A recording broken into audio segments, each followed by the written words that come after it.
Kenapa Tuhan itu di tengah saya lagi membutuhkan orang tua, tapi Kok nggak ada nggak ada apa-apa. gitu. Tapi akhirnya itu yang membangkitkan saya. Kita nggak bisa ngomong indikator cuma nilai ya. Ya. Nilai itu hanya tertulis di atas kertas. Ya, tetapi yang perlu kita lihat adalah passionate-nya dia. Matematika itu adalah segala-galanya. Dan dia ada bagian itu ditunjukkan ke semua macam lini kehidupan. Ternyata berhubungan dengan matematika. Is that true? Benar nggak itu? Iya, karena matematik is the basic of science, Pak. Oke. Kalau saya bilang ketika matematik itu dia kuasai, at least matematik dasar, basic matematik kayak kali tambah bagi kurang gitu ya, betul. persentase, desimal, pecahan, itu bisa nanti ke matematik lainnya kayak kita ke ekonomi atau ke psikologi, science, engineering, itu pasti akan diperlukan. Pendidikan itu udah pasti ujung tombaknya, Pak. Betul. Nah, kita yang sedang kita prioritaskan itu adalah daerah 3T. Apa itu, Pak? Tertinggal, terbelakang, sama terdepan. Itu maksudnya barisan paling depan ya. Depan itu paling luar Indonesia.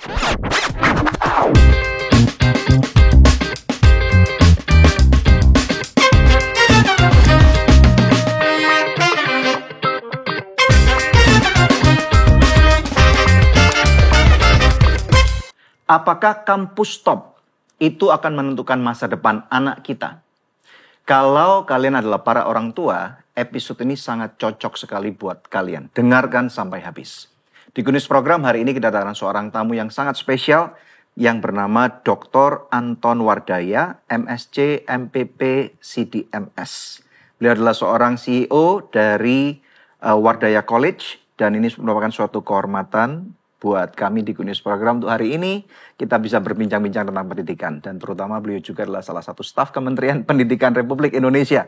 Wow, kehormatan sekali nih. Kehormatan. Terima kasih Pak Daniel, Bu Debbie. Nah, hari ini makanya kita perlu sekali mengulik dari awal siapa sih beliau ini supaya kita nanti bisa tahu bahwa pendidikan ini begitu penting buat setiap daripada anak-anak kita.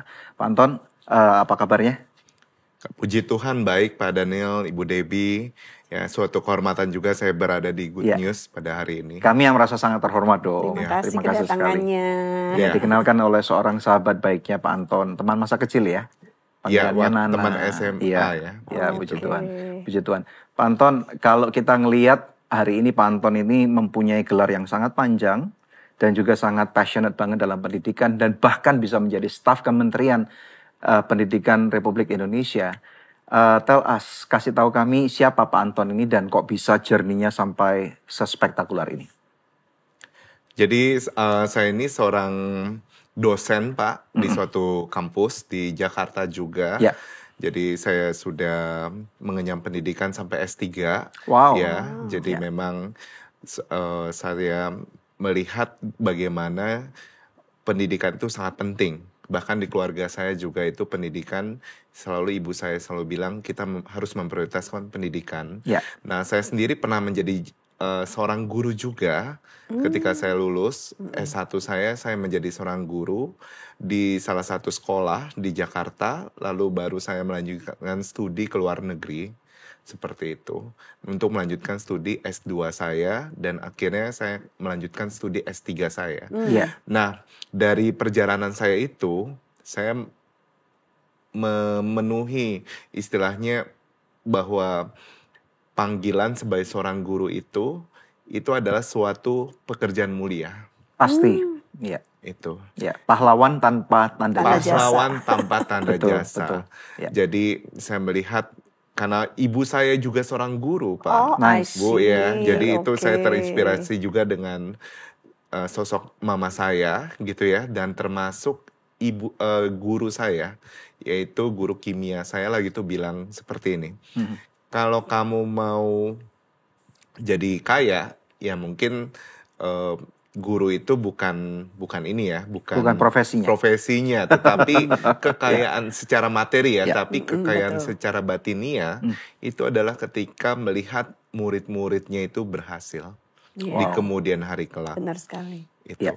Dan akhirnya saya tetap saya di sektor pendidikan gitu ya, karena tidak banyak orang bergelut di sini seperti itu, dan saya melihat bahwa saya enjoy sekali dengan dunia pendidikan. Mantap. Amazing. Kalau masa kecil Pak Anton bagaimana? Apakah selalu dari awal itu jadi orang yang ranking 1 terus, atau pernah struggle juga dalam bidang pendidikan, terus kemudian bagaimana keluarga ini, papa, mama berkontribusi banyak, bukan cuma inspirasi gitu?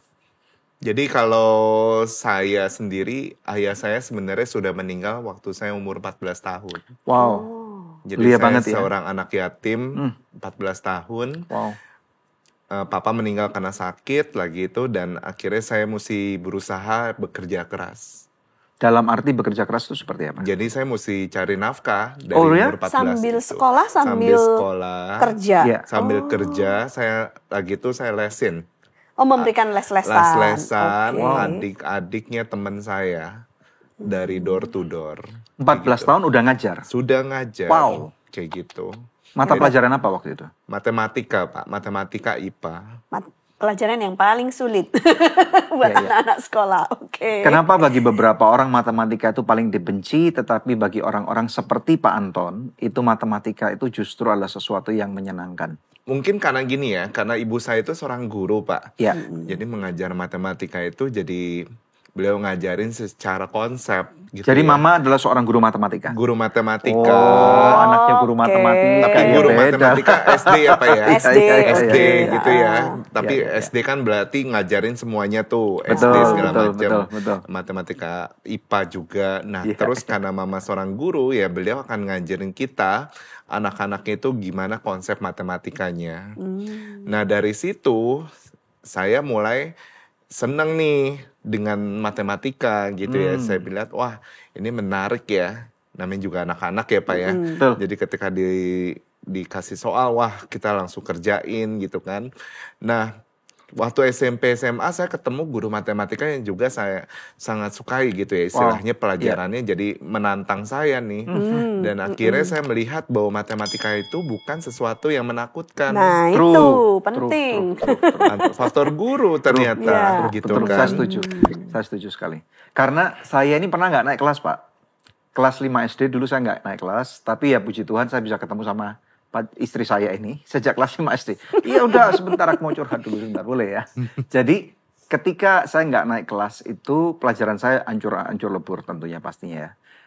Tetapi saya bertumbuh menjadi seorang anak yang tidak suka matematika.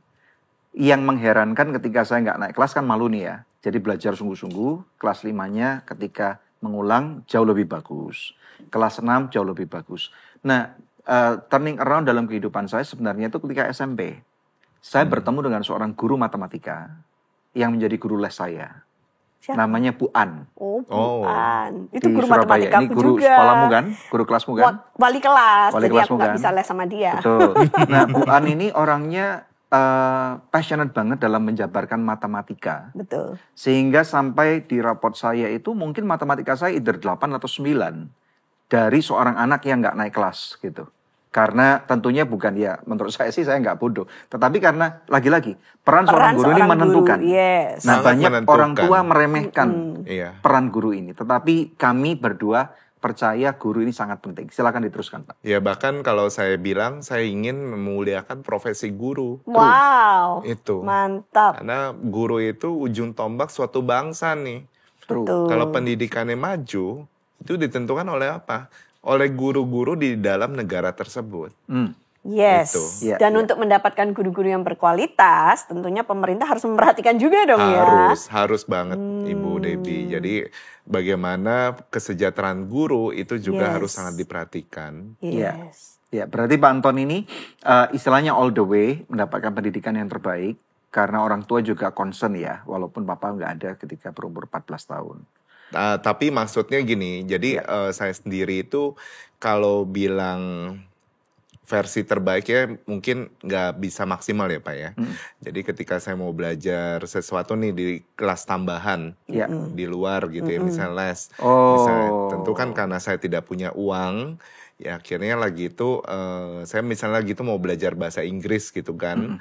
Nah terus karena saya masuk nih ke tempat lesnya, terus habis itu saya lihat harganya ternyata segini saya mesti bayar, akhirnya saya mundur. Itu. Nah, Sampai makanya seperti itu ya. iya, dan akhirnya saya lagi itu nangis gitu ya. Nangis dalam hati saya gitu ya. Kenapa Tuhan itu di tengah saya lagi membutuhkan orang tua tapi Kok nggak ada kok nggak ada apa? gitu. Tapi akhirnya itu yang membangkitkan saya. Dan akhirnya saya istilahnya Berjuang gini, ya. berjuang, bekerja keras gitu kan, dan mendirikan satu sekolah. Di mana sekolahnya itu sekarang namanya SMA Wardaya, itu untuk semua lapisan. Awesome. Wow. Itu. Luar biasa. Kalau ada anak yang nggak mampu bayar gitu bagaimana Pak? Silahkan hubungi saya. Wow. Itu yang memang anak-anak yang punya potensi besar, tapi keadaan ekonominya memang harus kita bantu. Silahkan nanti hubungi kami. Bagaimana kita menentukan ya Pak? Maksudnya kan seorang anak itu kita tentunya tahu ya pengaruh dari orang tua, kemudian Lingkungan. apakah memang otak dia sendiri mampu atau tidak, atau lingkungan juga. Terus bagaimana kita memilah-milah apakah anak ini pinter, apakah hanya karena rapot, atau kedua ada yang orang bilang perilaku. Terus apa lagi ada barometer nggak untuk mengetahui anak gua ini pinter nggak sih gitu? Kalau saya lihat sih sebenarnya bukan, kita nggak bisa ngomong indikator cuma nilai ya. Ya. Nilai itu hanya tertulis di atas kertas. Ya, tetapi yang perlu kita lihat adalah passionate-nya dia. Misalnya ternyata dia suka masak, ya tentu dia akan Sekolah kulineri. kuliner atau buka-buka YouTube tentang cooking gitu ya, Iya. memasak. Kalau dia suka komputer tentu dia akan utak-atik komputer. Iya. Bahasa programnya seperti apa, buka YouTube-nya konten-kontennya seperti apa. Nah, itu sebenarnya bisa dideteksi pakai situ sih, Pak. Oh, gitu Cara ya. seperti itu. Oke. Ya. Oke. Oke. Pak Anton, saya pengen tahu nih. Tadi kan Bapak bilang mau ngambil pelajaran tambahan aja, mundur sampai nangis karena nggak ada duitnya. Karena, Nangis dalam hati ya, Bu ya. Oh iya, karena Iya. Papa udah nggak ada Iya. gitu kan. Tapi Pak Anton bisa sampai lanjut S2 di luar negeri. Nah itu gimana kisahnya? Jadi lagi itu, Bu, saya lagi itu pernah ngomong somebody kan, mesti somebody. Saya ngomong somebody. Karena saya nggak tahu Somebody. cara spelling yang benar kayak gimana. Ya. Nah, akhirnya saya diketawain tuh satu kelas. Gitu kan. Nah, terus saya bilang one day, dalam hati saya satu saat saya akan studi ke luar negeri. Wow. Itu. Nah, caranya gimana? Jadi waktu saya hari Minggu saya pulang ibadah ke gereja, saya itu kebetulan dekat dengan toko buku Gramedia. Ya. Jadi saya itu datang ke sana, terus saya buka ya istilah bukunya, terus abis itu saya baca.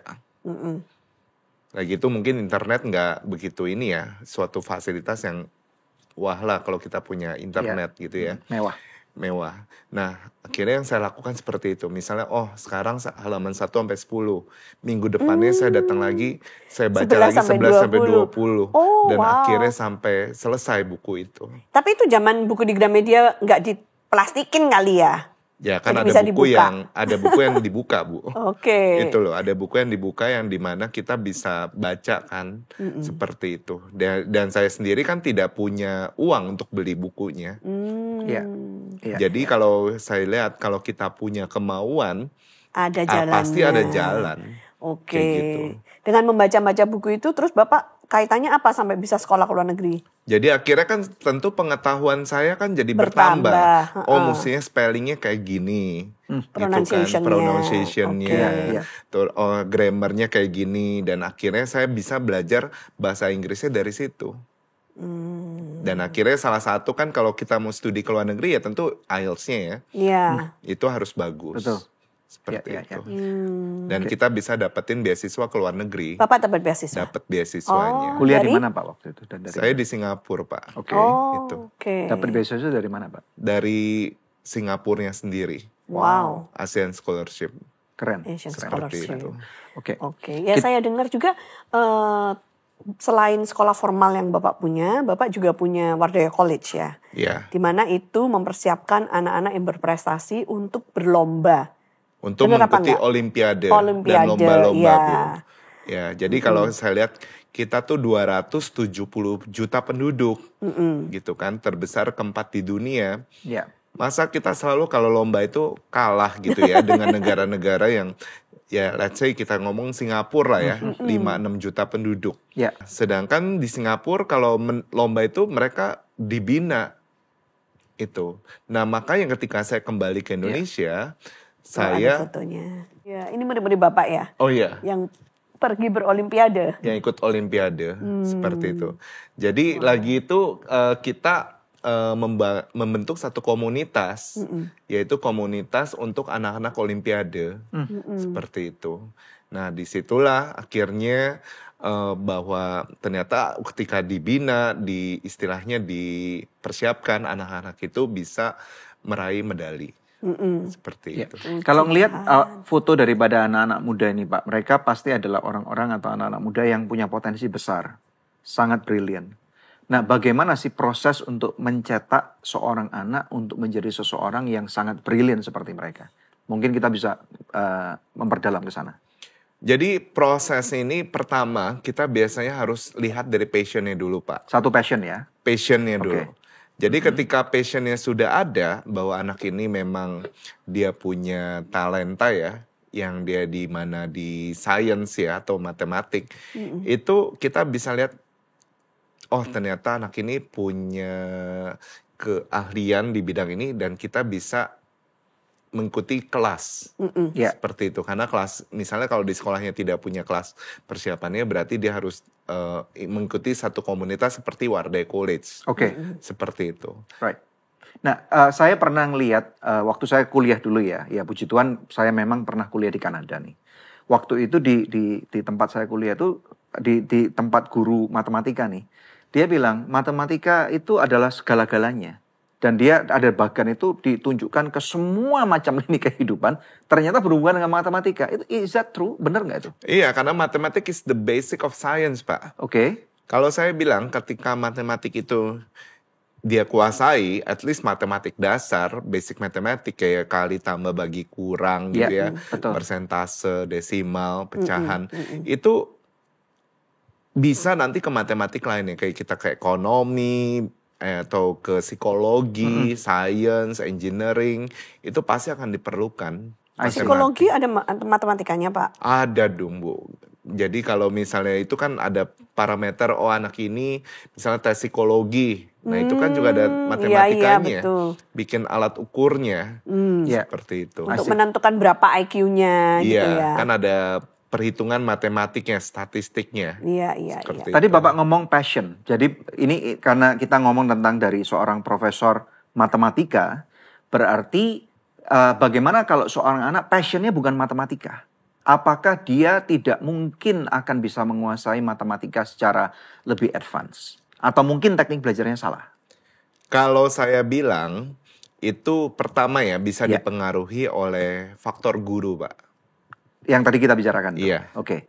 Jadi kalau kita lihat kalau gurunya itu bisa mengajarkan matematiknya dengan baik ya dari awal ya, dari TK, SD. Nah, itu akhirnya anak itu suka matematik ya, atau dia at least menguasai matematika dasar. Oke. Kita nggak usah bilang bahwa semua orang itu mesti jadi matematikawan, Pak. Tidak mungkin. Iya, kalau kita bilang semua orang jadi matematikawan, nanti dunia ini nggak ada dokter gitu. Iya, betul. Itu ya. Betul. Itu. Jadi kalau saya bilang, at least matematika dasar yang harus dikuasai. Iya. Alright. Itu. Iya. Lalu kemudian kalau berarti anak ini sudah bisa ditemukan, oh ternyata kesukaan anak ini secara natural atau lahiriah dalam memang matematika. Setelah itu apa yang kedua? Yang kedua ya faktor internal Pak, yaitu faktor keluarga. Kadang-kadang kalau saya lihat orang tua zaman sekarang itu menganggap sekolah itu seperti tanda kutip tempat penitipan anak. Maksudnya Pak bisa diperdalam? Ya orang tuanya sibuk, kerja gitu ya. Tapi nanti urusan sekolah ya mereka nggak mau tahu gitu ya. Padahal kalau saya melihat anak-anak yang berhasil yang tampil lahir, itu adalah anak-anak yang punya dukungan dari orang tuanya. Orang tuanya terlibat ya? Terlibat, involve gitu di dalamnya. Boleh diceritakan nggak? Maksudnya apa hubungan antara support orang tua dengan keberhasilan anak ini? Jadi kalau kita lomba, itu kan kadang-kadang anak itu mungkin belum juara. Ya. Ya, mungkin anak itu istilahnya dia belum sampai juara 1, 2, 3 gitu atau mendapat medali. Nah, di saat orang tua yang support, ya, nak kamu dibangkitkan lagi semangatnya ya. Ya, Kamu jangan nyerah. jangan menyerah gitu ya. Terus kamu coba lagi ya gitu kan, Betul, semangatnya bukan betul. dimarahi gitu kan. Jadi anaknya itu akan bangkit lagi, Pak. Oh gitu ya. Itu. Iya. Apalagi Pak, zaman sekarang ini kompetisi mahal ya. Anak kami ya Iya. menurut saya sih bukan cuma karena kecap nomor 1 lah. Anak kami pintar. Nah pernah ikut lomba matematika di Singapura. Itu sekolah nggak bayarin. Iya, bayar sendiri. Daftar sendiri. Uang pendaftarannya berapa tuh? Ingat Waduh, 9 juta apa ya? Pendaftaran 9 juta. Terus tiket Belum ke termasuk Singapura PP tiket, udah iya. paling nggak 5-6 juta. Hotel di Singapura 1 malam 2 juta. Enggak, itu udah termasuk hotel yang Oh udah 9 juta. termasuk. Kayaknya Oke, tapi udah. maksudnya kan perlu ini dan itu ya paling nggak perlu uang 20 juta nih. Betul, mahal. Gitu. Dan kalau orang tua nggak mampu bagaimana nih? Nah, sebenarnya ada lomba-lomba yang di dalam kementerian itu memang yang tidak berbayar, Pak. Ada ya? Ada. Ada. Kok nggak pernah denger ya, Pak? Ada. Apa tuh, Ada. Pak? Jadi Tolong kalau di-spill. Bapak Ibu kalau mau lihat itu di pusat kementerian yaitu di Sistem Informasi Manajemen Talenta. Yaitu di bawah Pusat Prestasi Nasional. Oke, nice. Puspresnas. Oke. Itu yaitu Kementerian Pendidikan. Ini ada lomba-lomba seluruh Indonesia. Seluruh Indonesia termasuk Oke. Olimpiade Sains Nasional. Oh, oke. Itu Keren. tidak berbayar. Tidak OSN. berbayar. Tidak berarti. ber-OSN. Berarti nanti orang tua mempunyai laki-laki perannya membantu anak mencarikan ya. Mencarikan, Kan mendukung. sesuai dengan kemampuan Carikan dia. ajang kompetisi yang Betul. tepat. Kemudian mengetahui bahwa belum tentu sekali ikut lomba harus dapat medali emas. Atau Ya iyalah. misalnya tahun ini dia ikut jadi peserta atau Ya. mungkin jadi finalis dulu, belum Ya. sampai medali. Tapi tahun depan ketika dia coba lagi, dia sudah tahu dong. Oh, soalnya tipikalnya kayak gini, jadi tahun depan dia bisa jadi Bisa lebih baik. medalis. Itu benar loh, karena betul. James juga sebelum bisa berangkat ke Singapura terus dapat medali silver ya kan. Itu kan dia ikut Singames berapa tahun tuh, yang cuman partisipan gitu Ya. doang. Apakah Iya. bisa nggak ini disamakan seperti kalau kita lihat Olimpiade olahraga ya? Beberapa negara kayak Amerika, China, terus kemudian beberapa negara kayak Korea Selatan sekarang. Itu up and rising, Jerman. Itu dari kecil pembibitannya kan ketat banget ya. Iya, karena mereka punya namanya School for Gifted Talented Student. Berarti sama nggak? Maksudnya pelajaran tentang Olimpiade matematika dan sains dan lain-lain ini sama nggak kira-kira? Kalau Cara materi berpikir. Olimpiade itu tidak sama dengan materi sekolah, Bapak Ibu. Tapi basic atau misalnya kita mau belajar fisika, basic pelajaran itu akan diperoleh di sekolah. Seperti tadi. Sebagai fondasinya. Sebagai fondasinya. Oke, terus Tapi kemudian untuk pengembangan dan variasi soalnya tentu akan sangat jauh berbeda, lebih tinggi. Itu. Iya. Nah, kebanyakan orang belum tentu punya uang. Seperti tadi yang saya katakan 20 juta, 30 juta dan semakin lama kayaknya semakin mahal. Dan ini juga, maaf nih ya, saya juga melihat beberapa institusi ini mungkin cuma cari keuntungan.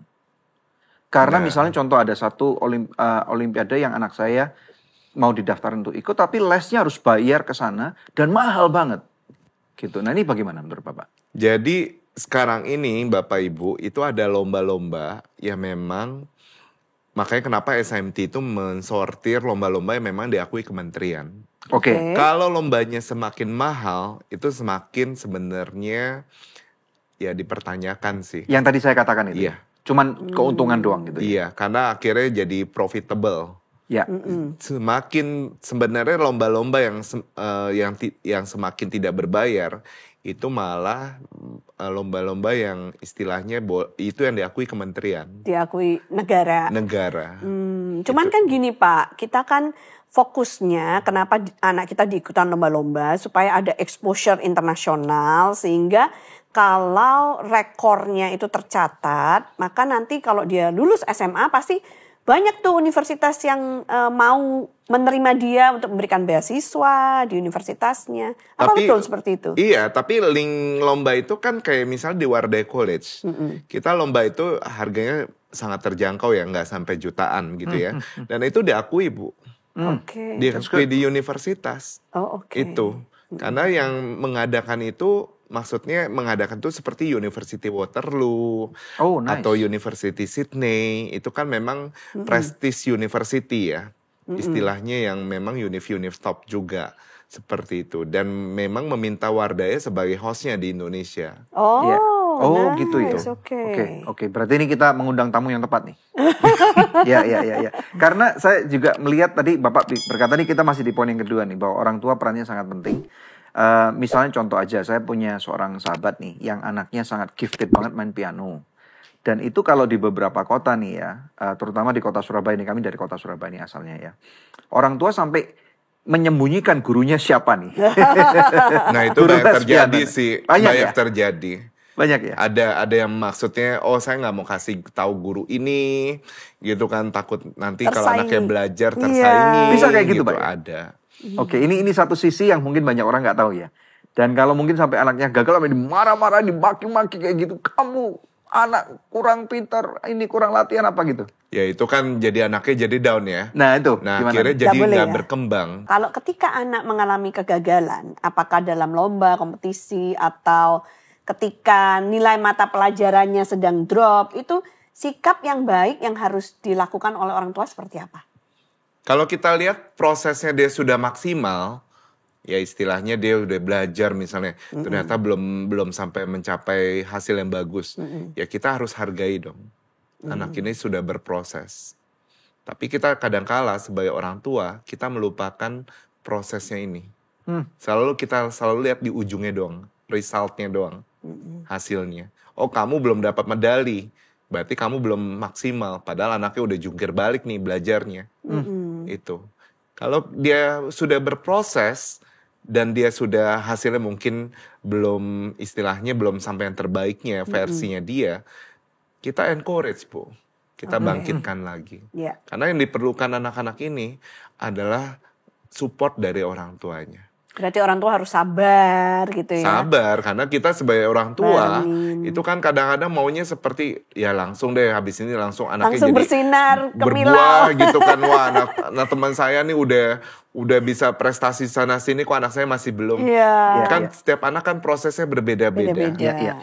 Pak Anton di kementerian, apakah ada data jumlah murid yang bunuh diri?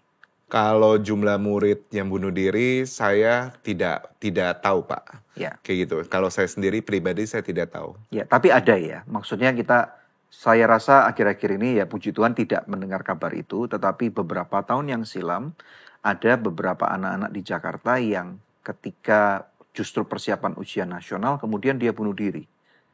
Nah, apakah ini karena anak itu terlalu kompetitif kira-kira, atau kira-kira menurut Bapak dia terlalu burn out dan lingkungan sekitarnya tidak menyadari ini nih? Kalau saya lihat kan dengan teknologi yang terjadi sekarang ini, anak itu kan lebih ke medsos gitu ya, atau ke game gitu ya. Akhirnya jadi lebih individualis gitu kan. Jadi semuanya itu dipendam gitu sama anaknya. Jadi ada misalnya terjadi bully-membuli gitu ya, atau hal yang tidak baik menimpa diri dia, akhirnya tidak disampaikan, akhirnya dia memendam ke dalam. Orang tua bahkan ya karena saking sibuknya gitu ya, yang istilahnya orang tua nggak peduli juga, ya udah akhirnya dia akan jadi kayak gunung es nih. Ya, nah makanya terjadi kasus bunuh diri seperti itu. Jadi belum tentu karena akademis ya.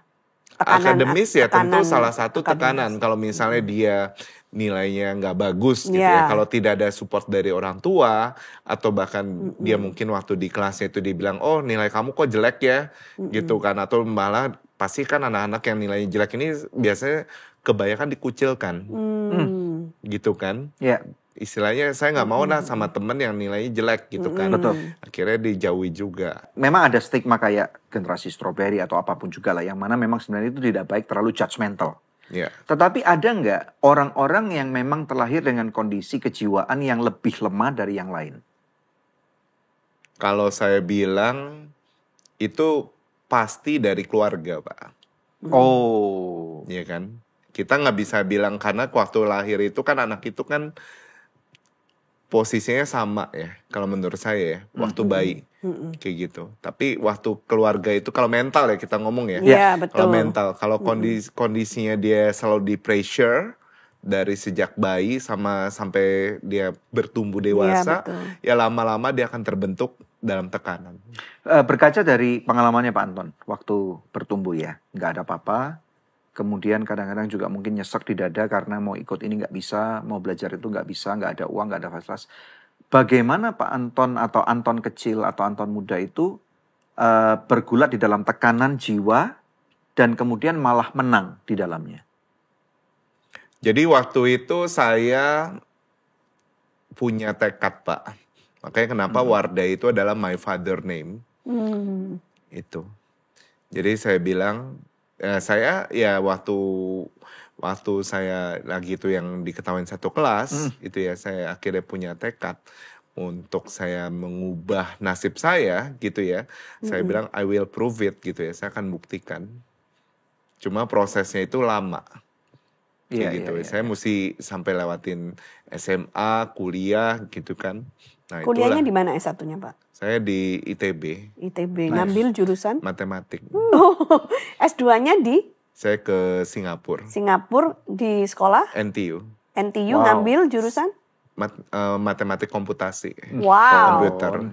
S3-nya di? Saya balik ke Indonesia baru. Indonesia di BINUS. BINUS.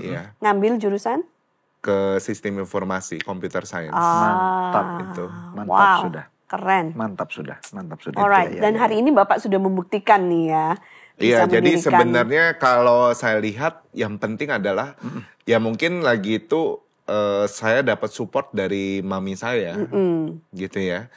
Makanya saya tidak akan melupakan jasa-jasa beliau, kayak gitu ya. Jadi beliaulah yang support kami semua sehingga kami bisa semuanya berdiri sekarang ini seperti sekarang. Ya kalau Pak Anton sendiri satu keluarga berapa kakak beradik? Kita berempat.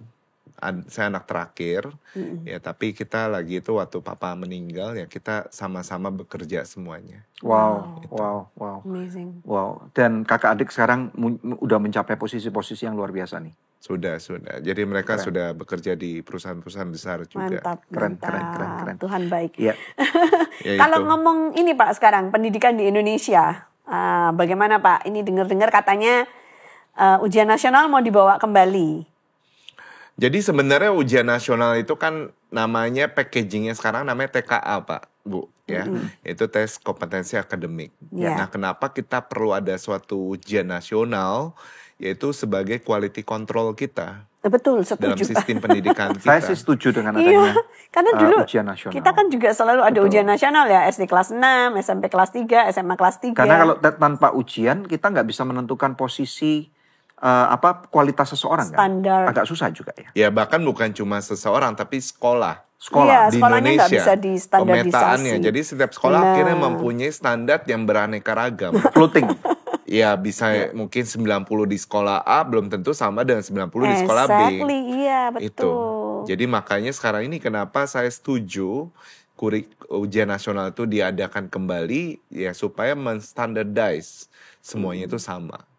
Nah, persiapan apa yang Bapak bisa sarankan untuk keluarga-keluarga atau orang tua atau sekolah mungkin yang mendengarkan perbincangan kita saat ini?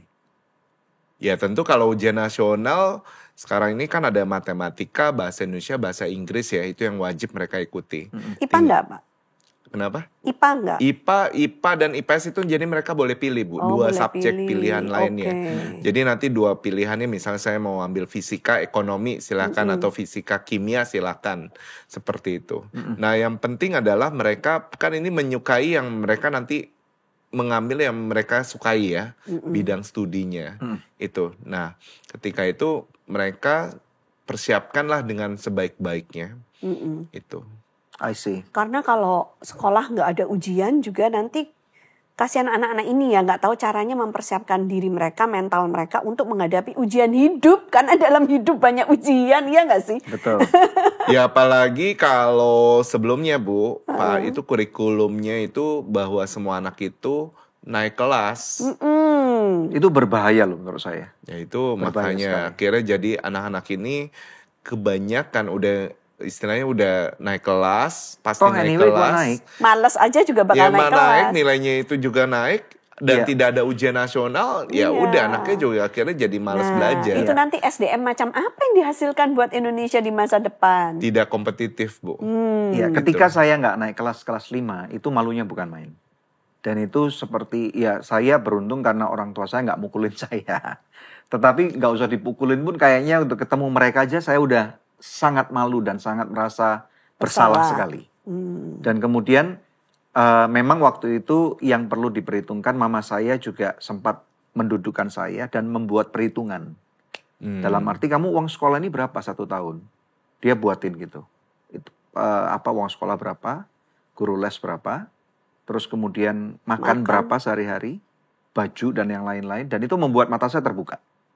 Waktu itu saya kelas 5. Ya. Bahwa saya sudah menyia-nyiakan kalau dari segi uang, sekian juta. Dan kemudian belum lagi nanti dia bilang, nanti kamu coba kalau ketemu sama teman-teman kamu bagaimana? Dan benar, karena waktu itu kan masih kelas 5, masih ketemu dengan teman-teman yang baru, ketemu dengan teman-teman yang lama, dan saya cenderung untuk menghindari ketemu dengan teman-teman yang lama. Karena malu. Bahkan kalaupun misalnya saya sedikit banyak ingat, oh ini kayaknya teman dulu yang dari teman yang sebelum saya nggak naik. Dan saya sampai sekarang pun masih malu. Dan ada perasaan minder gitu. Iya, dan itu membuat saya akhirnya, gue nggak bisa kayak gini nih. Gue harus belajar nih. Dan itu membuat saya akhirnya belajar menjadi seseorang anak lebih baik. Mempunyai satu kemauan, aku harus berubah nih. Ada responsibility kan, jadi tanggung jawab. Benar. Bagusnya orang tua dia tidak memindahkan dia ke sekolah yang baru gitu kan. Jadi harus menghadapi rasa malu itu, rasa bersalah itu. Menjadi pelajaran yang sangat berharga. Betul. Pak, kembali kepada tadi anak-anak yang berprestasi tadi. Tadi udah ditemukan bahwa support orang tua sangat penting sekali. Terus nextnya apa? Ada lagi nggak? Jadi support orang tua itu sangat penting. Habis itu kita masuk ke suatu komunitas yang bisa mendukung anak itu bertumbuh dan berkembang. Ya istilahnya ada anak yang istilahnya lihat, oh kalau sekarang pelajaran sekolahnya kayak kegampangan nih. Ya, jadi istilahnya bagi beberapa anak dia merasa tidak ter-challenge gitu ya. Nah akhirnya jadi dia merasa bosan. Ini anak-anak overachiever ya? Ya tadi yang saya bilang dia punya mungkin talent di satu bidang seperti itu ya. Nah makanya perlu ada satu komunitas yang mendukung dia, Pak. Itu yang mendukung sehingga anak ini bisa, oh saya ketemu dari sekolah-sekolah lain, gitu. Oke. Jadi cara menemukan komunitasnya bagaimana caranya? Apakah kita Google dan akan ketemu atau harus ikut dari lomba-lomba ini atau apa? Kalau misalnya matematik, science itu kan memang di Wardah itu kan kita sudah bentuk. Wardah College. Tapi kalau misalnya anak bapak ibu misalnya suka renang atau suka badminton, nah itu kan ada klub-klubnya. Iya. Itu. Oke. Jadi orang tua yang ikut berperan serta. Karena mungkin anak-anak juga belum mengerti caranya atau mungkin takutnya ketemu dengan komunitas yang salah ya? Iya, jadi mungkin kalau misalnya dia komunitasnya kurang tepat, akhirnya anaknya juga stuck kan. Di levelnya itu aja gitu. Padahal dia bisa naikin lagi gitu. Sebenarnya apa peran komunitas untuk membuat anak kita bisa lebih bersinar ini apa? Jadi memacu, Pak. Jadi kayak ada sparring partnernya nih. Nice. Itu loh. Jadi dia lihat, oh ada teman saya yang sudah maju nih levelnya. Atau kakak kelasnya. Jadi kan dia inspirasi dong. Oh saya juga mau pengen nih juga, seperti itu. Oke. Jadi memang tidak bisa dipungkiri komunitas diperlukan untuk dapat memacu ini ya. Memacu, Pak. Itu. Jadi dia akan, saya mungkin masih kurang di sini. Akhirnya saya mau belajar lagi lebih. Itu. Kalau Pak Anton lihat ya, fenomena di Indonesia ini sekarang anak-anak mudanya itu ada yang bilang kabur aja dulu. Menurut Pak Anton bagaimana ini, Pak? Ya karena kita lihat Indonesia itu lagi keadaannya tidak baik-baik saja. Ya. Kita nggak bisa pungkiri ya, karena itu faktanya seperti itu. Jadi anak-anak ini ya punya kesempatan, misalnya anak-anak, apalagi dia punya talenta, misalnya di IT, dia akan pergi ke Singapura. Di mana di sana mungkin sudah dibayar 100 juta per bulan. Wow. Kayak gitu. Sedangkan kalau dia tetap di Indonesia. Dia mungkin cuma dapat 10 juta gitu kan. Seperti itu. Bedanya jauh banget ya. Dan terus yang kedua, mereka dapat vibe-nya itu, environment-nya internasional. Sangat berbeda. Mendukung perkembangan karir mereka. Karir mereka, terus dari mereka mungkin merasa nyaman. Kalau kita lihat negara-negara maju seperti Singapura, Jepang, dari sistem transportasinya, dari sistem regulasinya sudah jelas. Seperti itu. Nah, ini apa yang harus dilakukan Indonesia supaya anak-anak itu mau balik kembali ke Indonesia, Pak? Jadi makanya sekarang ini pemerintah itu sudah menyediakan satu beasiswa, Bu. Oh iya. Namanya beasiswa Garuda. Garuda. Yes. Bisa terangkan, Pak? Jadi beasiswa itu diberikan kepada anak-anak yang berbakat tadi, Bu, Pak, untuk mereka disekolahkan ke luar negeri. Indonesia yang nyekolahin? Indonesia, pemerintah Indonesia. Itu memang diberikan 100%. Mereka biaya kuliah dan biaya hidup di sananya gratis di cover pemerintah. Tapi nanti setelah lulus mereka kembali ke Indonesia. Berarti ada kontrak kerjanya ya? Ada kontrak kerjanya. Oke. Berapa lama nanti? Iya, setelah balik mereka harus mengabdi berapa lama? 2N+1, Bu. 2N itu berarti? 2 kalau misalnya 3 tahun ya berarti 2 kali 3 plus 1, 7. Seperti itu. Itu bekerjanya di mana nanti? Pemerintah yang menetapkan? Enggak harus sektor pemerintah. Oh, enggak harus? Enggak harus. Mereka mau jadi pengusaha lebih bagus lagi, Bu. Karena membuka lapangan pekerjaan untuk minimal untuk diri sendiri atau bahkan untuk orang lain. Asal di Indonesia tempat Asal bekerjanya? di Indonesia. Kriterianya Pak apa? Untuk bisa menerima beasiswa ini dan kemudian boleh ke negara mana aja atau ada cara-cara khusus gitu? Jadi kriterianya anak ini berprestasi, Pak. Jadi yang penting prestasi itu apa? Seperti apa? Apakah nilai atau apa? Prestasi itu di lomba-lomba yang diakui Pusat Prestasi Nasional tadi. Jadi yang dilihat hasil lombanya ya? Lomba. Oke. Jadi lomba dari kementerian, lomba dari universitas yang memang diakui kementerian atau institusi yang diakui kementerian. Nah, terus habis itu mereka submit, Pak. Lomba itu nggak harus akademik ya. Misalnya anak saya ini demen nyanyi atau demen nari, menang atau olahraga, itu silakan juga dimasukkan. Bisa juga. Gitu. Jadi nggak harus matematik, fisika gitu loh. Terus submitnya nanti pemerintah yang nyarikan universitinya atau enggak? Jadi kita nanti masuk sendiri ke website Puspresnas, Bu. Terus kemudian? Nanti masukkan kita punya prestasi ke dalam portalnya mereka. Terus nanti kita cari universitasnya juga. Oh, jadi semuanya sudah tersistem di dalam portal itu. Oke. Jadi kita kalau untuk mencari universitasnya kita harus sendiri ya, bukan dari pemerintah seperti itu. Oh, jadi di portal nggak ada pilihannya? Ada 100 universitas yang merupakan partnernya yang kita bisa, kalau misalnya kamu dapat salah satunya, kamu silakan masukin letter of acceptance-nya. Jadi sudah diterima dulu. Tapi proses sampai diterimanya itu urusan dari masing-masing murid. Jadi sudah diterima tapi nggak punya biaya mau berangkat. Nah, baru disubmit ke pemerintah. Tadi itu. Nanti mau nggak pemerintah kasih saya beasiswa gitu? Iya, nanti kan dilihat dari universitasnya, terus sama dari prestasinya kita. Gitu. Baik, ini informasi yang sangat berharga loh ya. Bagus. Karena saya selalu roadshow Bapak Ibu tentang beasiswa ini. Beasiswa Garuda. Namanya setiap tahun apakah ada tenggat waktunya, cut off time-nya enggak? Sekitar bulan April Mei, Pak. April Mei. Ya, April atau Mei itu biasanya sudah dibuka, mungkin rentang waktunya sekitar 2 minggu sampai 1 bulan. Oke, berarti nanti bulan ini sekarang kan 2025 nih. Masih bulan Juli Agustus gitu ya. Nah, tapi kita masih ada waktu nih untuk persiapkan sehingga nanti di bulan April itu bisa disubmit semua dokumennya. Tahun depan, April tahun depan. Berarti setiap April ya? April atau Mei. April atau Mei. Karena kan kalau mau kuliah di luar negeri, kalau pilihannya Amerika itu September baru masuk, ya kan? Kalau di Europe saya kurang tahu. Sekitar September, Oktober juga. Kalau di Singapura atau di Australia Agustus. Itu Januari. Kalau Singapura Agustus. Kalau Januari itu bulan Januari.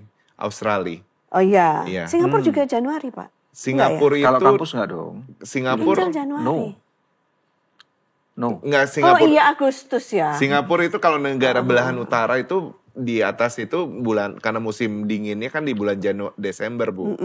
Jadi mereka ikutin summernya itu di bulan Agustus. I see. Tapi kalau Australia kan Di bawah. Januari. Jadi Januari. Itu. Iya, oke. Pak, apakah jaminan sekolah di luar negeri itu akan menjadi orang-orang yang nanti punya pekerjaan yang lebih baik atau uangnya banyak?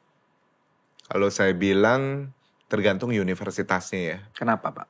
Jadi ranking universitas itu menentukan. Oh, menentukan ya, Pak? Menentukan.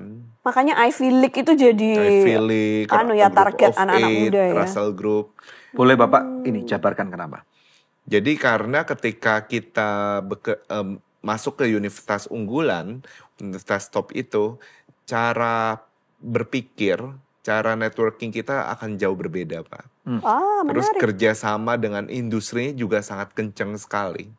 Maksudnya universitasnya sudah punya kerjasama dengan industrinya, sehingga anak ini bisa ditempatkan ke magang, marketplace-nya internship lebih gitu mudah, kan. ya. Itu jadi dia punya networking dengan perusahaan-perusahaan besar juga. Apakah berhubungan juga dengan ketika dia kuliah, ada pertemanan dengan kelompok segmentasi ekonomi tertentu, dan kemudian akan membawa dia akan sampai akhirnya seperti yang misalnya kita pernah dengar kalau Pak Jokowi itu ketika jadi presiden dia langsung merangkul sahabat-sahabatnya dari UGM. Apakah ini berhubungan dengan itu juga? Kalau kita ngomong kalau circle-nya sih bukan dari segi ekonomi ya Pak ya. Bukan. Karena kan kalau misalnya anak yang dapat beasiswa ya tentu ada misalnya dari ekonomi yang tidak mampu ya dia tentu bukan yang kita lihat bukan itunya tapi cara berpikirnya Pak. Cara berpikir. Cara berpikirnya. Karena dengan misalnya saya sering baca ada dari anak petani atau nelayan masuk top univ dan dia bisa mengubah nasib. Itu. Tapi yang kita lihat adalah cara berpikirnya. Apakah ada dampak maksudnya sama dia kuliah selama 3-4 tahun itu berdampak ke 5 tahun ke depan aja atau gimana nih? Nah, karena saya selalu bilang kuliah itu kan 3-4 tahun, Pak. Betul. 3-4 tahun. Tapi misalnya mereka itu lulus umur 22 tahun lah, let's say satu. Nah, yang perlu kita pikirkan itu adalah anak itu dari umur 22 sampai pensiunnya kita bilang umur 60 deh ya. Betul. 38 tahun itu mau diisi apa? 38 tahun itu ditentukan dari kuliah 3-4 tahun ini. Wow, jadi mencari kampus yang tepat itu akan membantu menentukan langkah kehidupan 38 tahun setelahnya. Yes. Menentukan masa depannya. Menentukan 38 tahunnya itu. Wow, dan juga nanti akan menentukan dia akan bertemu dengan pasangan hidup macam potensinya apa. seperti apa. Pertemanannya, pergaulannya juga seperti apa. Anak-anaknya seperti apa. Iya. Wow. Yes. Itu makanya saya selalu bilang titik terpenting dalam kehidupan itu adalah sebenarnya di bangku SMA. Oh ya? Iya. Tapi di Indonesia ini bangku SMA katanya masa-masa paling indah. Betul. Nggak belajar, bolos. Belajar dong. Makan rujak di dalam belajar kelas. Belajar dong, ngawur belajar. Kamu itu jangan dengerin komentar saya. Aku nggak tahu, aku kan SMA-nya nggak di Indonesia. Belajar. Ini sering ngomong sama aku, masa SMA-mu itu kok nggak indah belajar. Terus katanya gitu, saya di Singapura Pak, belajar terus Pak. Belajar caranya bagaimana untuk tidak ketangkep guru. Nah, itu kan Pak. Aduh, bagaimana belajar dong. ini? Dan menjadi orang-orang yang bagaimana cerdik seperti ular. Waduh. Gitu. Tulus seperti merpati. Banyak alasan. Tiap pagi aku jemputin temanku, terus begitu Pergi ditutup, makan soto. langsung kita keluar kota, nggak sekolah. Tuh, gimana ini Pak? SMA-nya kayak itu. gitu Pak. Iya, tapi maksudnya kalau saya lihat bahwa yang tadi ya, karena dari kampusnya ini itu ditentukan dari mana? Ya dari SMA-nya Pak. Betul. Ya kamu nggak masuk hitungan lah, kamu nggak mungkin dapat Itu dari beasiswa. SMA-nya ketika dia dipersiapkan dia akan masuk ke universitas terbaik juga. Iya. Nah, ketika itulah dia akan dari universitas ini dipersiapkan dia mau jadi pengusaha atau mau jadi apa? Jadi profesional yang baik seperti itu. Iya. Berarti anak-anak SMA harus mempersiapkan dirinya baik-baik ya. Iya. Jangan cuma main-main aja kalau mau mendapatkan masa depan yang baik gitu kan Pak. Ya Pak, Indonesia ini kan luas ya. Kalau semua orang bisa sekolah di UI, itu berarti masa depannya 38 tahun setelahnya akan jauh lebih baik. Bisa sekolah di ITB seperti Bapak, itu masa depannya 38 tahun ke depan akan lebih baik lagi. Bagaimana dengan mereka yang lahir di Papua, Sulawesi Tengah, Sulawesi yang di pedalaman atau di daerah NTT yang mana akses pendidikan tidak setara dengan yang kita punya di kota-kota besar seperti Jakarta, Medan, Surabaya, Bandung. Jadi sekarang ini pemerintah itu sedang mengadakan kita pemerataan ya pendidikan. Ya, jadi saya sendiri sudah mengitari 30 provinsi di Indonesia dari Aceh sampai Papua. Jadi memang pendidikan itu udah pasti ujung tombaknya, Pak. Betul. Nah, kita yang sedang kita prioritaskan itu adalah daerah 3T. Apa itu, Pak? Tertinggal, terbelakang, sama terdepan. Itu maksudnya barisan paling depan ya. Depan itu paling luar Indonesia. Kayak gitu loh. Perbatasan Malaysia. Seperti Itu daerah terdepan nih maksudnya. Gitu. Jadi itu yang kita lagi prioritaskan seperti itu. Nah, bagaimana dengan anak-anak ini gitu ya? Anak-anak ini juga punya kesempatan sebenarnya untuk mereka bisa masuk ke univ-univ seperti UI, ITB. Seperti itu. Bahkan tadi beasiswa Garuda sama Indonesia Maju. Itu. Tapi nggak setara, Pak. Ini kami punya pengalaman karena kami punya rumah misi dan sekolah di pedalaman Sulawesi Tengah. Yang mana ketika anak-anak itu sekolah di sana sudah bagus nilainya, kami bawa ke Jakarta untuk kuliah di Jakarta, ketinggalan dia, Pak. Iya, karena memang kan gapnya terlalu jauh ya, Bu. Antara yang di daerah sama yang di kota ya. Seperti itu. Makanya sekarang ini banyak sih dari pemerintah atau NGO ya, atau dari perusahaan itu menyalurkan dana-dana CSR-nya untuk pendidikan di daerah-daerah tertinggal ini. Itu. Supaya bisa diperbaiki. Supaya bisa ditingkatkan. Kualitasnya, gurunya, anaknya. Padahal kita tahu kalau di sekolah itu memang sangat penting sekali. Dan sedangkan di daerah-daerah yang sangat kota-kota kecil, hampir tidak ada sekolah swasta. Yang ada adalah sekolah negeri. Dan gurunya pun masuk seminggu 2 kali pun sudah puji Tuhan. Ya bahkan ada yang saya temui itu sebulan sekali, Pak. Betul. Nah ini gimana, Pak? Itu.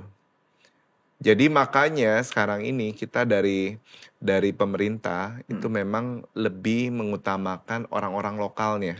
Nah ini, sorry nih. Ini salah oknumnya gurunya itu, atau salah pemerintah daerahnya, atau salah pemerintah pusat nih? Jadi sistemnya yang perlu kita benahi, Pak.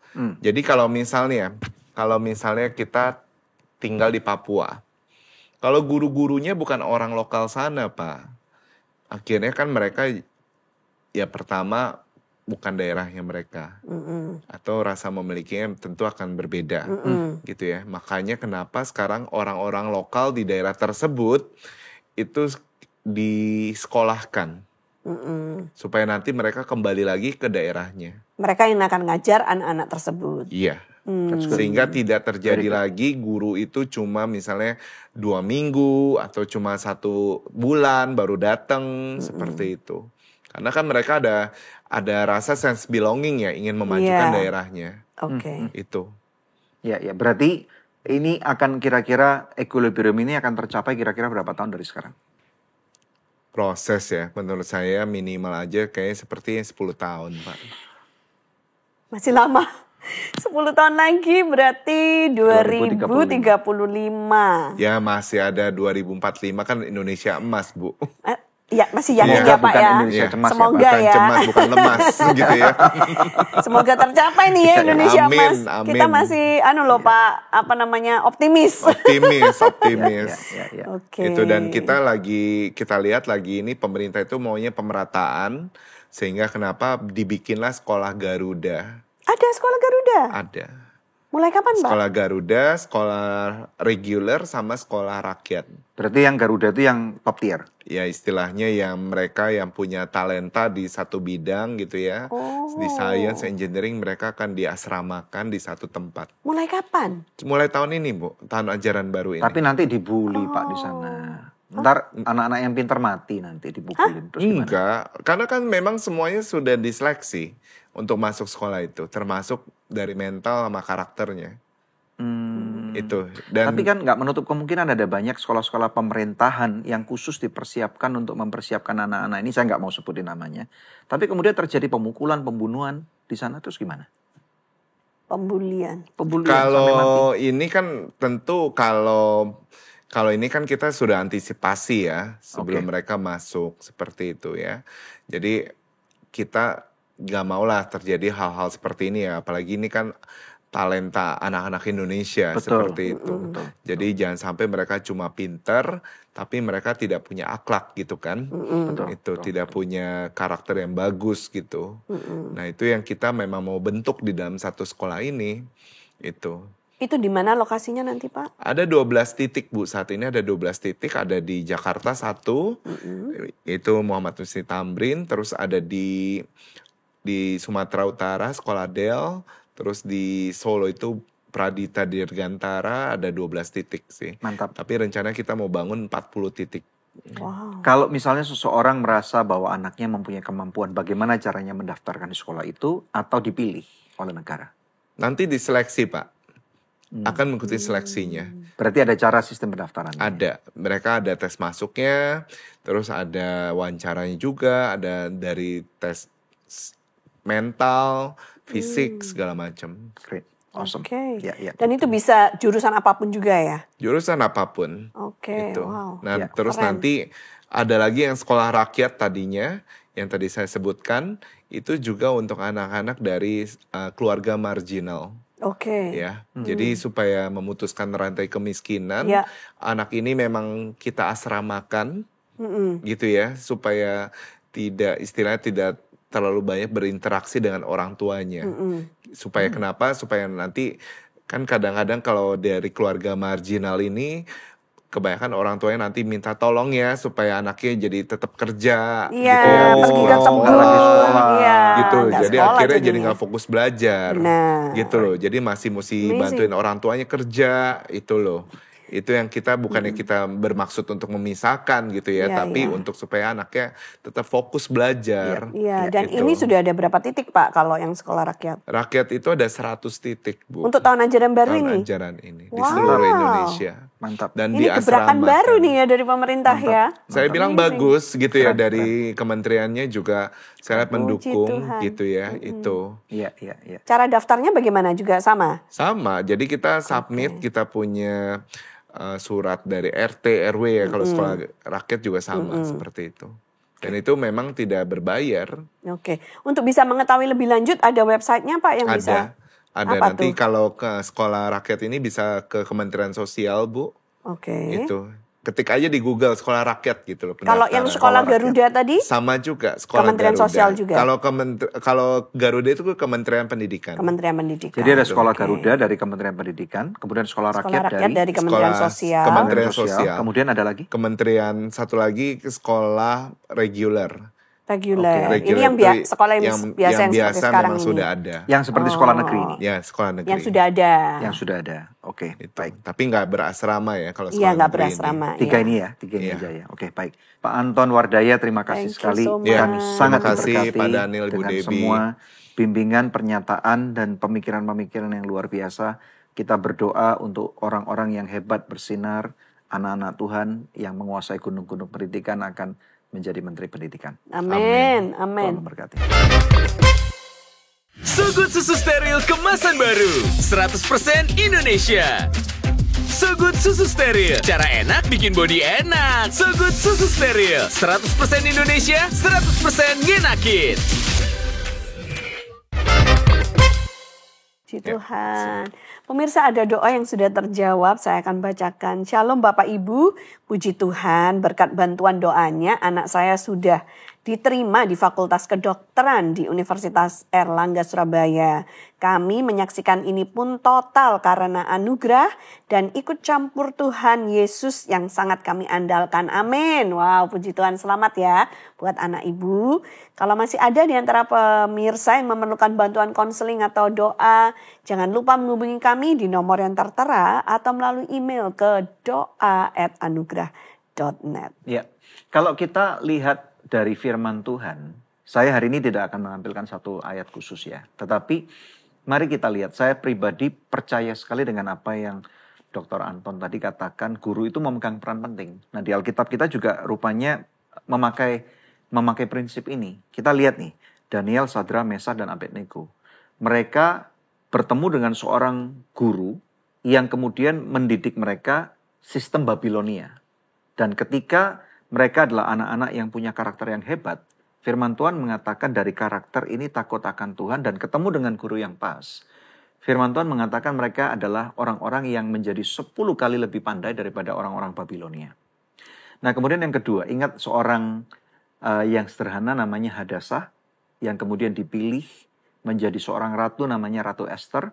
Nah apa yang membuat titik balik daripada Hadasah menjadi Esther, menjadi Ratu Esther ini adalah satu, karakternya baik nih. Jadi pendidikan karakter itu didapat di rumah tangga.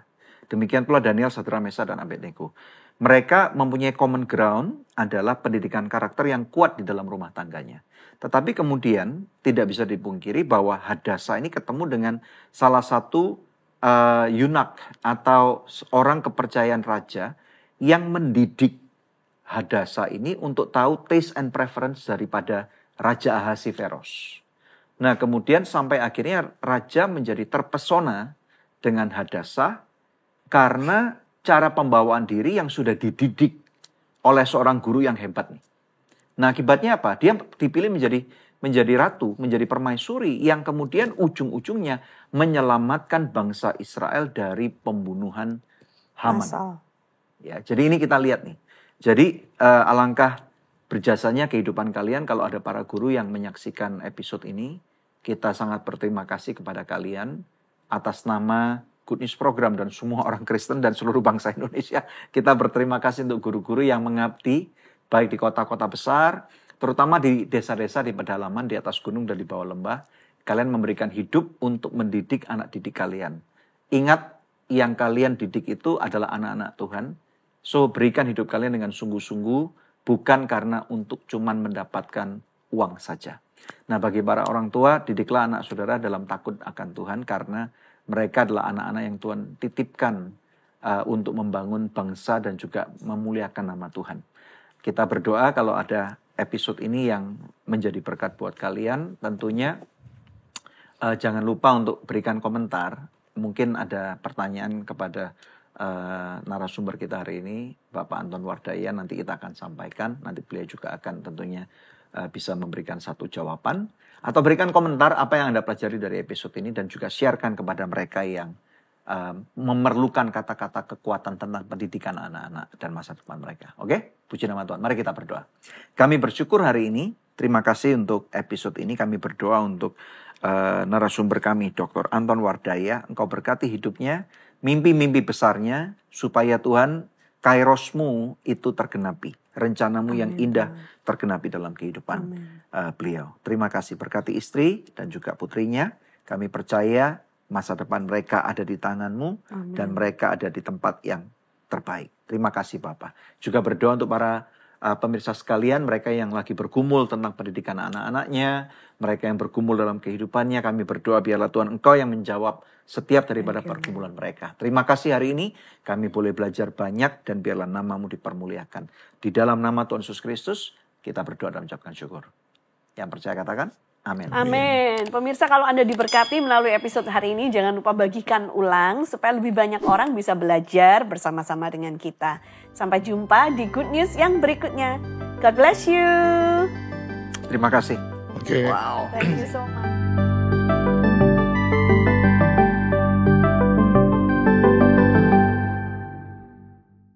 So Good Susu Steril kemasan baru 100% Indonesia.